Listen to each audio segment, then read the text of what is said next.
Chapter 3 California ADU Laws Made Simple. In the last chapter, we talked about what an ADU is and the different type of ADUs that can be built on residential properties. Now we're going to talk about something that has dramatically changed the ADU landscape in California over the past decade, and that is state housing laws. These laws are one of the main reasons ADUs have become so popular. They have made it significantly easier for homeowners to build secondary housing on their property.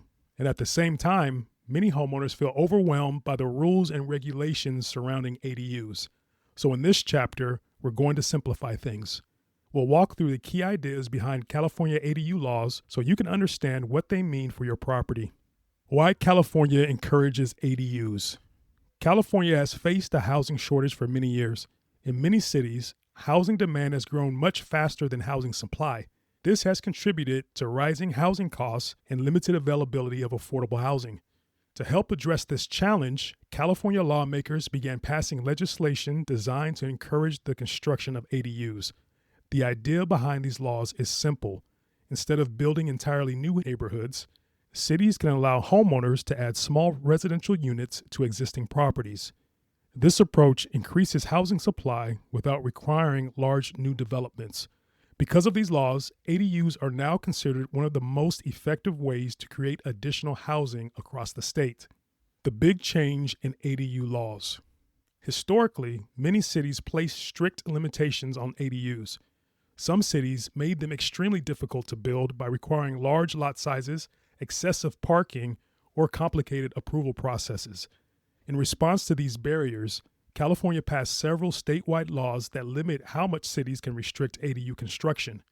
Today, most cities must allow ADUs on residential properties that meet basic requirements. This means that many homeowners who previously could not build an ADU may now be able to do so. How many ADUs can you build? In many cases, homeowners can build at least one ADU on their property. In some situations, homeowners may be able to build 2 units. For example, a property might include one primary home, one detached ADU, and one junior ADU inside the main house. This creates the possibility of 3 living spaces on a single residential property. However, the exact number of allowable units can vary depending on zoning and local regulations. That's why it's always important to review the rules specific to your city. Common ADU requirements. Although California laws encourage ADU construction, there are still important rules that must be followed. These rules are designed to ensure that ADUs fit safely within residential neighborhoods. Some of the most common requirements include setbacks. Setbacks determine how close a structure can be built to property lines. Many ADUs must be located at least 4 feet away from rear and side property lines. Many jurisdictions allow heights around 16 to 20 feet, although some areas may allow taller structures depending on the design. Size limits. Many cities allow ADUs up to 1,200 square feet or more. Some jurisdictions allow even larger units depending on lot size and zoning. Parking requirements. In many cases, cities cannot require additional parking for ADUs located near public transportation. Garage conversions also typically do not require replacement parking. These changes have made it much easier for homeowners to add ADUs in urban areas. Local rules still matter.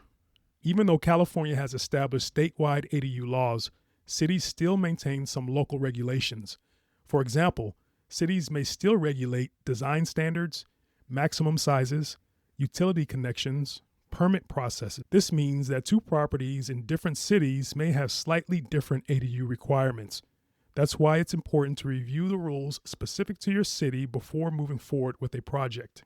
Why understanding ADU laws matters. One of the biggest mistakes homeowners make is assuming they cannot build an ADU because of outdated information.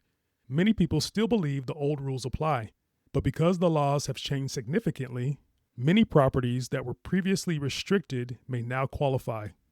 Understanding these changes can open up opportunities that homeowners didn't realize were possible.